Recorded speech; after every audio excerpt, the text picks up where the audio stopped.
Hello and welcome. This is AQA GCSE Chemistry. This unit is called Chemical Changes. This video is for triple science students. There is a separate video for combined science students on my channel. There are timestamps in the description below. Like and subscribe if you can. Other than that, let's get going. First, we're going to take a look at the reactivity of metals. Metal oxides.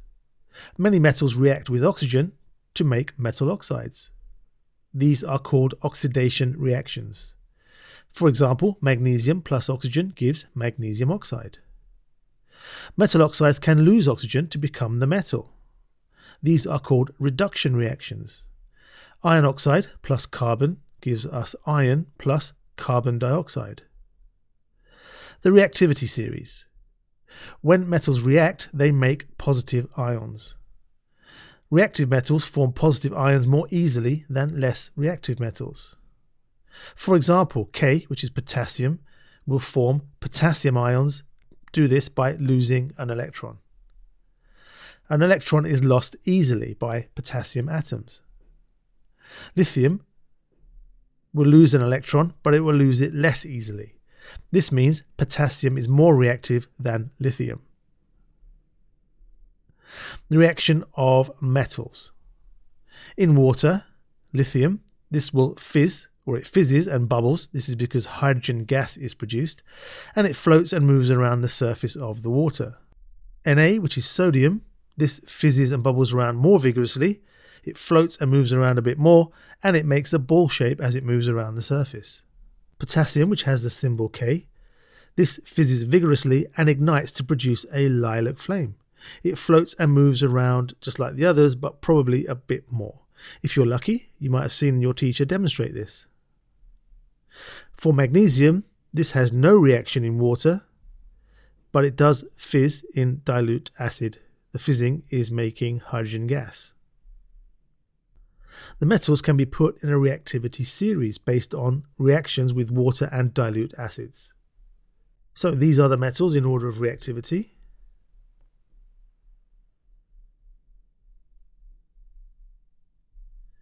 The most reactive is at the top, the least reactive is at the bottom, and you'll notice there are actually a couple of non-metals, carbon and hydrogen. They're often included because we can use those to compare reactivities. These metals here, they can be extracted from their compounds using carbon. These metals which are above carbon cannot be extracted from their compounds using carbon. That's because they are more reactive than carbon. They are too reactive. Extraction of metals. Unreactive metals such as gold are found in the earth as the metal itself. There's no reaction or chemical reaction needed to extract the metal.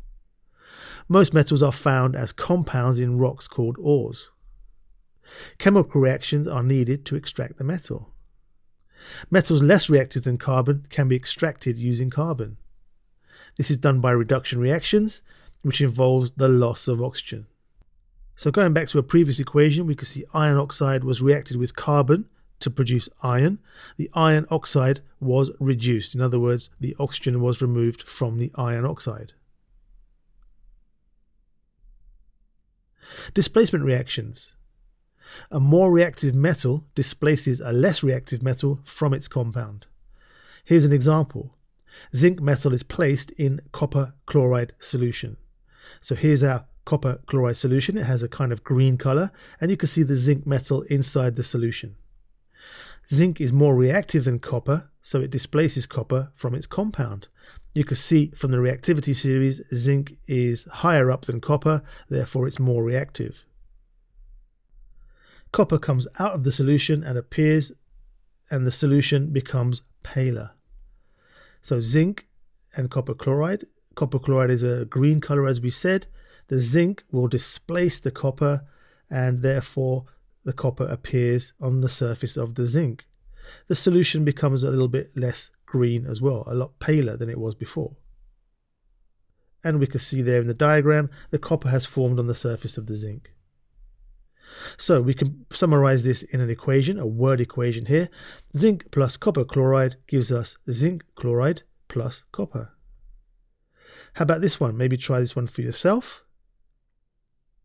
Magnesium plus iron sulfate gives us magnesium sulfate plus iron.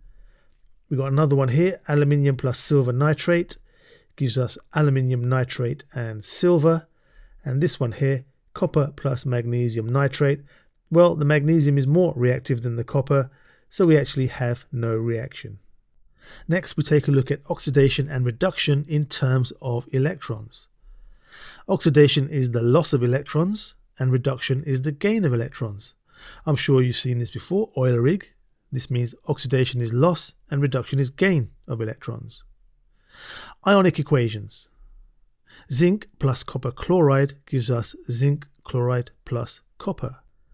Here is the formula equation for that reaction. We have included the state symbols, so S is solid and AQ is aqueous, meaning dissolved in water.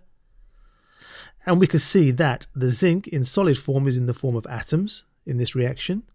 The copper, however, is in the form of ions in its aqueous state, and the chloride is in the form of ions as well. The zinc is in the form of ions, the chloride again is in the form of ions, and the copper at the end there is in the form of atoms. We can use this to help us write an ionic equation. So we can see that the zinc changes in this reaction, so that makes it interesting for us. We can see that the copper ions change in this reaction. However, the chloride ions, the Cl-, they're called spectator ions. They don't actually change in the chemical reaction, so we remove them from the equation. This gives us the ionic equation. Ionic equations only show the particles that react in the reaction. So therefore, the ionic equation is zinc plus copper ions gives us zinc ions plus copper. We could add the state symbols here. However, in mark schemes, they tend to ignore the state symbols, so you don't need to put those in. We can see that the zinc goes from zinc atoms to zinc ions. We can represent this with a half equation. Zinc atoms lose 2 electrons, so we are left with zinc ions and 2 electrons. We can represent this with our half equation, zinc, arrow, zinc ions, and our 2 electrons. Zinc is oxidized. Remember, oxidation is loss of electrons. Copper changes from copper ions to copper atoms. Copper ions gain 2 electrons to give copper atoms. We can summarize that with our half equation like this. Copper ions plus 2 electrons gives us copper atoms. We say the copper ions are reduced. They have gained electrons. These are half equations and show which species, which means ion or atom, is reduced and which is oxidized. Let's take a look at an example. Magnesium plus iron sulfate gives us magnesium sulfate plus iron. The chemical equation is this. These are the ions that are involved. And as we did before, this shows the atoms or ions that are present in this reaction. We don't actually need to do this line for exam questions, but it might be helpful to show working like this just to help you get to the ionic equation. So we can see how the ions or atoms are in this reaction. However, we've got spectator ions again, the sulfate. These do not change, so we can remove them. This gives us the ionic equation, which is Mg plus Fe2 plus, arrow, Mg2 plus, plus Fe. The half equations are as follows. This is oxidation. Magnesium becomes magnesium ions plus 2 electrons. Magnesium has lost electrons, and as we know, oxidation is loss of electrons. And the reduction is the iron ions. Fe2 plus, add 2 electrons, gives us Fe. Example number 2. See if you can jump from the equation directly to the ionic equation. So the chemical equation is this. These are the ions that are involved. See if you can give that a go, and we'll go through it in a moment. So the ionic equation is Fe plus Cu2 plus gives us Fe2 plus Cu. And the half equations are iron is oxidized with the half equation as shown there, and the copper is reduced, or copper ions are reduced as shown by the half equation there. So you should be familiar with this for the higher tier. Let's take a look at the reactions of acids. Reactions of acids with metals. Acids can react with some metals to make a salt and hydrogen. We can summarize that in a general equation. Metal plus acid gives salt plus hydrogen. Let's take a look at an example. Here we have some magnesium metal in some hydrochloric acid, and this will react and form a salt and hydrogen gas as shown by the bubbles there.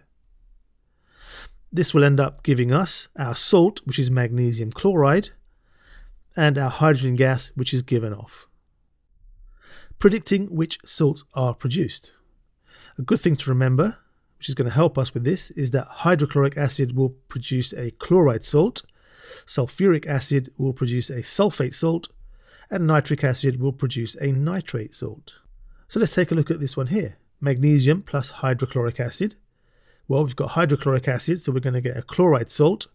That actually gives us magnesium chloride plus hydrogen. The chemical equation for that is shown here. This is not balanced. Maybe you want to spend a moment, pause here and see if you can balance it. But if not, we just put a 2 in front of the hydrochloric acid. This is now balanced. Zinc with sulfuric acid. Give this one a go if you can. For this one, we have zinc sulfate plus hydrogen. And here is the balanced formula equation for that reaction. And finally, we have iron with dilute nitric acid. Iron plus nitric acid gives us iron nitrate plus hydrogen. And again, here is the balanced formula equation. For the higher tier, we need to be able to talk about redox reactions when we have reactions of acid with metals. So let's take a look at the reaction of zinc with sulfuric acid. You might be a little bit ahead here and already know the products. However, let's take a look at the redox reactions. So here's our zinc reacting in our sulfuric acid, and here's our balanced formula equation along with the state symbols. Remember, S is solid and AQ is aqueous, meaning dissolved in water. So the ions, atoms or molecules that are present here are zinc atoms, hydrogen ions, sulfate ions, zinc ions, sulfate ions again, and hydrogen molecules. The sulfate ions are spectator ions because they don't change in the reaction, so we can take those out. And therefore we have our ionic equation, which is zinc plus 2H plus, arrow Zn2 plus H2. So we could take a look at our ionic equation. We've got Zn plus 2H plus gives us Zn2 plus H2. Half equations. The zinc changes from atoms to ions, so we can say that zinc becomes zinc ions plus 2 electrons. This is oxidation because zinc has lost electrons, remember from oil rig. And then the hydrogen, this is what happens there. We've got hydrogen ions becoming hydrogen molecules.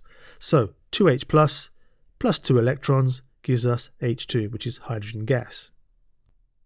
We refer to these as redox reactions because reduction and oxygen happens at the same time.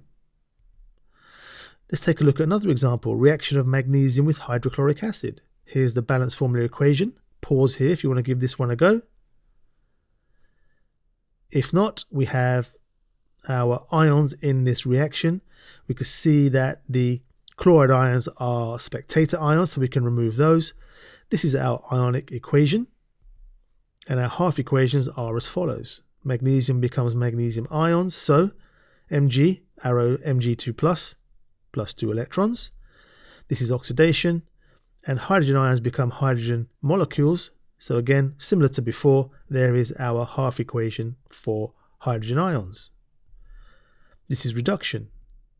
And then we could try one final one. Pause here, give this one a go. So here are the atoms, ions, or molecules. This is just here to help us with our working. You don't actually often get a mark for doing this part. The mark is usually available for writing the ionic equation, but the line above helps us get to the ionic equation. So there's our ionic equation. Hopefully you're getting the hang of it by now. Here's our half equations. Iron becomes iron ions. So there's our oxidation reaction there. And hydrogen ions become hydrogen molecules. So here's our half equation for that reaction. And this is reduction. Do go over the last couple of slides again if you need to, because a lot of it is for the higher tier. But for now, let's move on to neutralization of acids and salt production. When acid reacts with a base or alkali, a salt and water are produced. Alkalis neutralize acids. So here is an acid, here is an alkali, and here is our neutral solution. Acid plus alkali gives salt and water. This is something you need to know and remember. An alkali is a soluble metal hydroxide, for example, sodium hydroxide. Bases neutralize acids. Here's our acid again, here's a base, and here's our neutral solution. Acid plus base gives salt and water. If you can remember the first one, number one, this is quite easy to remember as well. Just replace alkali with base. Bases are insoluble metal hydroxides and all metal oxides. For example, copper hydroxide or copper oxide. Metal carbonates neutralize acids. Here's our acid, here's a metal carbonate, and here's our neutral solution. Acid plus metal carbonate gives us salt and water, similar to above. However, if we have a metal carbonate, we also get the production of carbon dioxide gas, as shown by the bubbles in the conical flask above. An example of a metal carbonate is magnesium carbonate. Again, remember the salts that are produced. Hydrochloric acid produces chloride salts, sulfuric acid produces sulfate salts, and nitric acid produces nitrate salts. Here are a few that you can try for yourself to find out or predict what the products are for each of these. So we'll give it a little pause here, give it a go. And here are the answers. For the first one, sodium chloride and water, copper sulfate and water, calcium nitrate plus water plus carbon dioxide, zinc sulfate plus water, magnesium nitrate plus water, and finally magnesium nitrate with water. Hopefully that was not too tricky.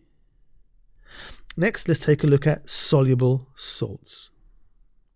A soluble salt can be made by reacting an insoluble substance, for example a metal oxide, metal hydroxide, or a metal carbonate. And we can react any one of these with an acid, for example sulfuric acid or hydrochloric acid or nitric acid. A summary of the process to make a soluble salt. We react until the solid is in excess in the acid. We filter the excess solid that has not reacted, and then we crystallize the salt solution that has been produced. This is a required practical, so we can go through the steps for doing that, making a pure, dry sample of a soluble salt. We are going to make copper sulfate using copper oxide and sulfuric acid. If you react those two together, we get copper sulfate and water. You should be able to choose the right acid and the right insoluble solid depending on the salt that we're trying to make. First step, we have our dilute sulfuric acid. We gently warm the sulfuric acid in a beaker, being careful not to boil it. We then add our copper oxide. So we add some copper oxide and stir. And when we stir, we see the appearance of a blue solution. That's our copper sulfate solution. We keep adding copper oxide until no more reacts. This will be shown by excess unreacted solid at the bottom of the beaker. We would then filter to remove any excess copper oxide. Then we would use an evaporating basin and we would place our filtered copper sulfate into our evaporating basin, and we would use a water bath to gently warm our copper sulfate solution. We would heat gently using a water bath or an electric heater until you start to see the solid appear around the edges. Once we see that, we would leave the solution to crystallize, usually for a day or two, and then we would pat the crystals dry with filter paper if needed. Here is an example of some crystals made by this method. You may have done this at school, and I'm sure you would have got some slightly larger crystals than I got there, but that's how you do it. The pH scale and neutralization. Acidity or alkalinity can be measured with, that should say measured, there we go. Acidity or alkalinity can be measured with universal indicator. That's not the only kind of indicator, but the common one we use is universal. So here we have two solutions. Here's our universal indicator. We can see the first one is acid and the second one is alkali. We would then use a pH scale to determine the pH of our solution. So we can see the first one on the left hand side that has a pH of 3, that's our acid, and the other one has a pH of 13, that's our alkali.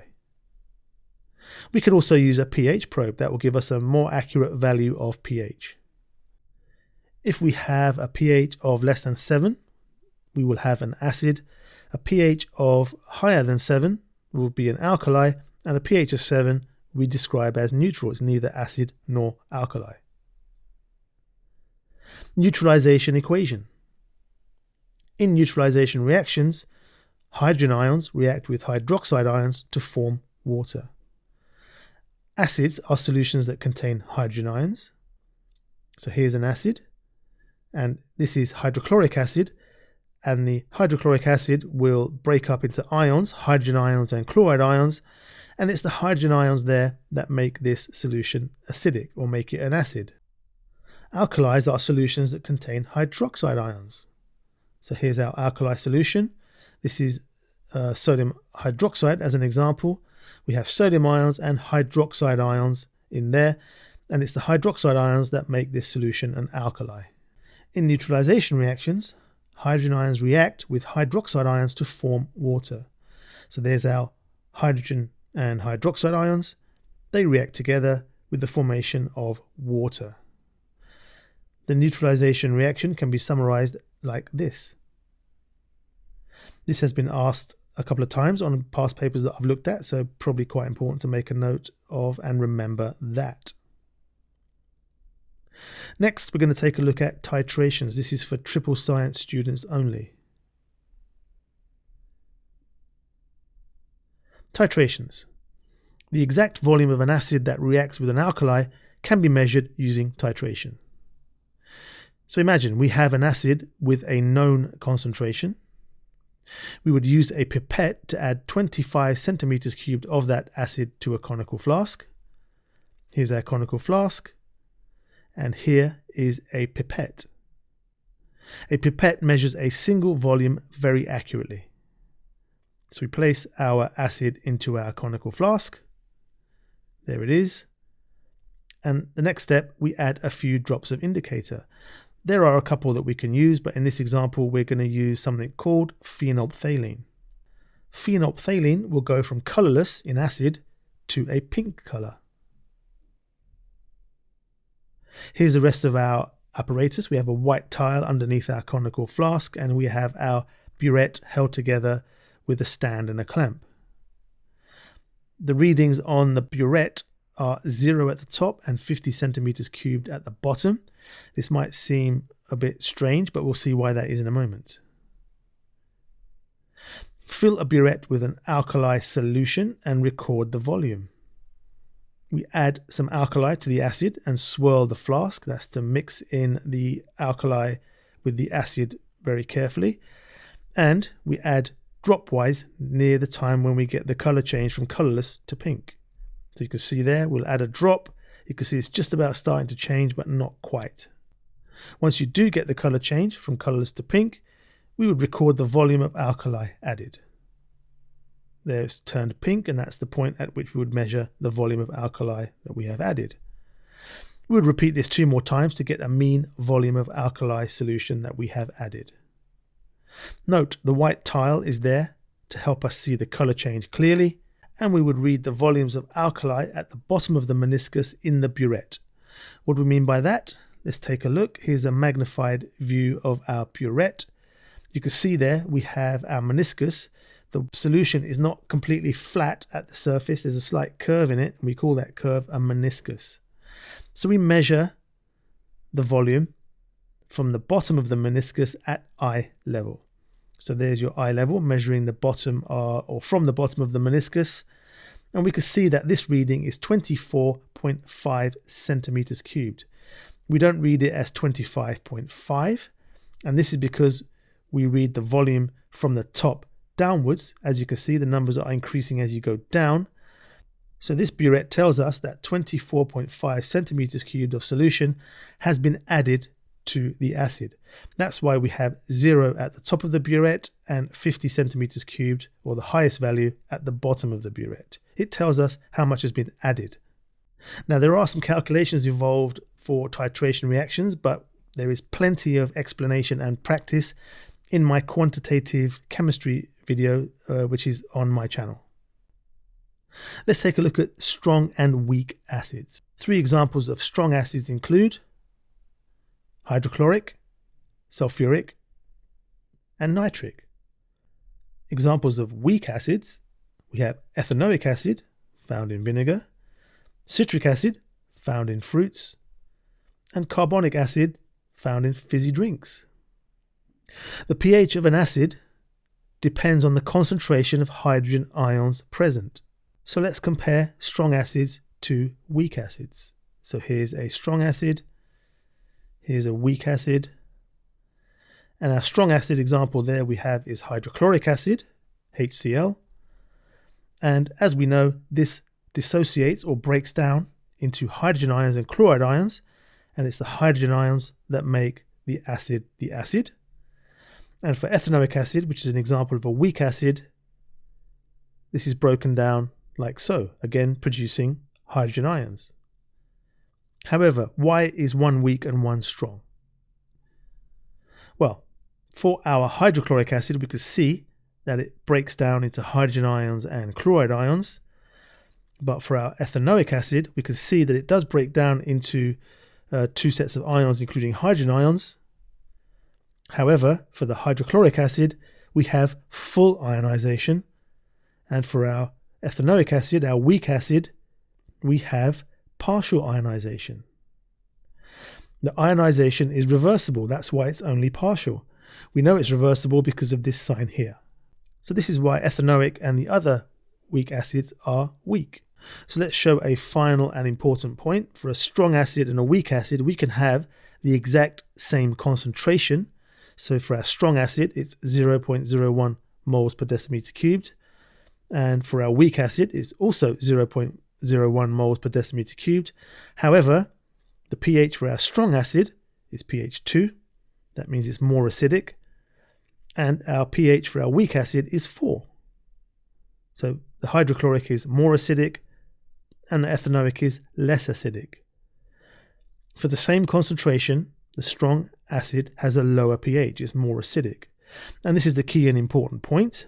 Strong acids fully ionize, weak acids partially ionize. Acids and hydrogen ion concentration.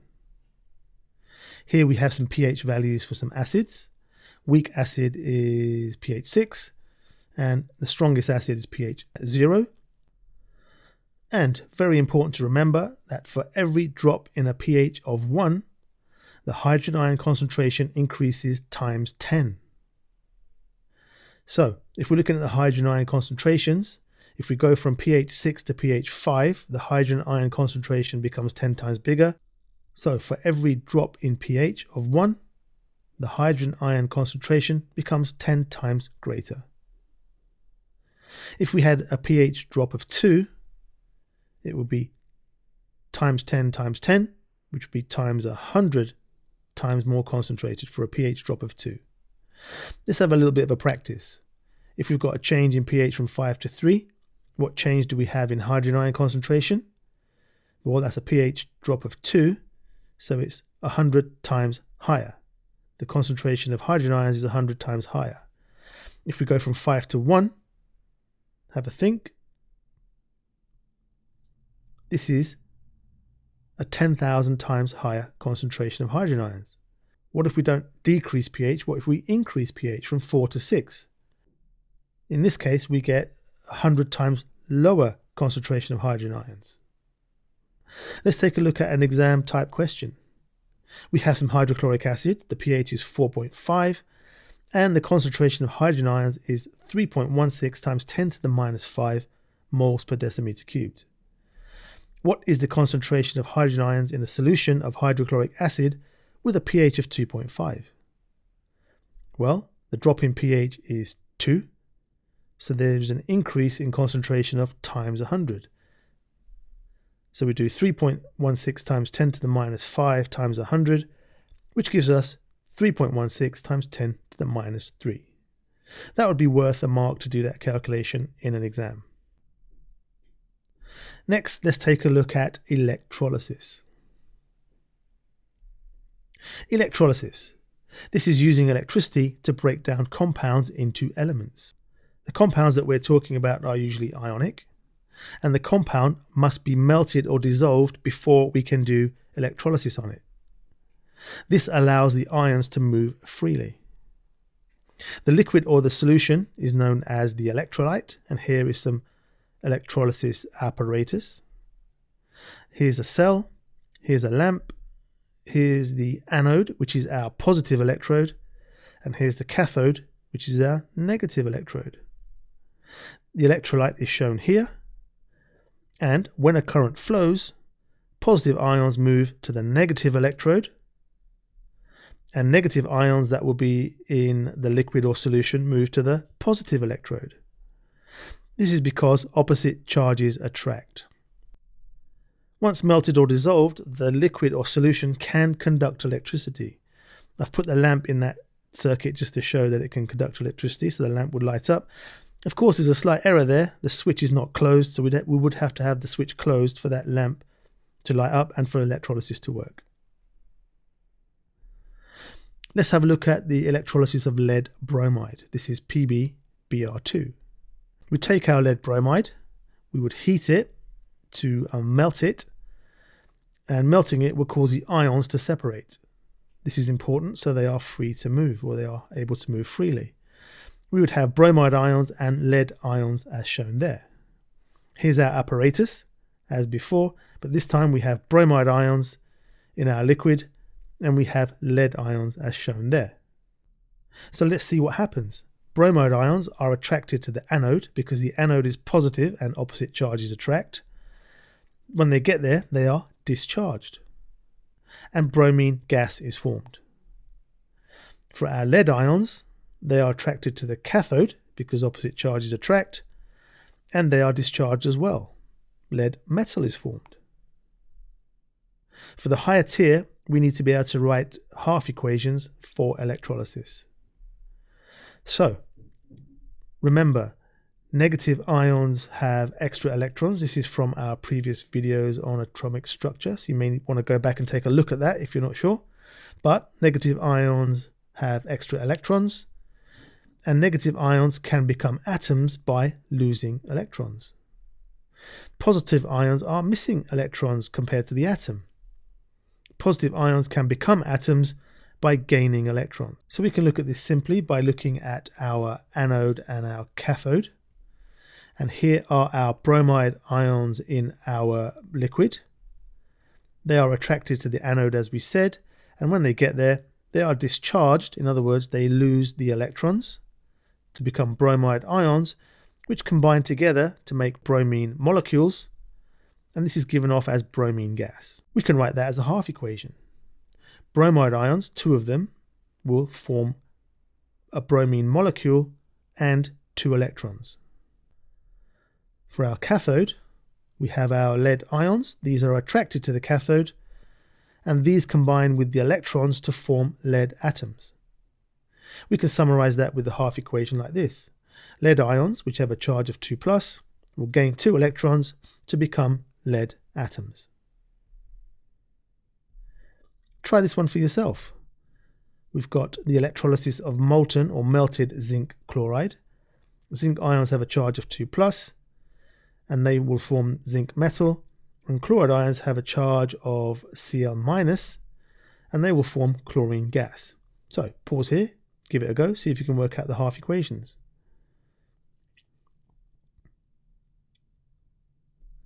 So at the anode, we have 2Cl-, which gives Cl2 plus 2E-. You might ask yourself, why is it Cl2? It's because chlorine is a halogen, and all of the halogens exist as pairs of atoms joined to make a molecule. So that's why it's Cl2. At the cathode, we have zinc with a charge of 2+, which gains 2 electrons to form zinc atoms.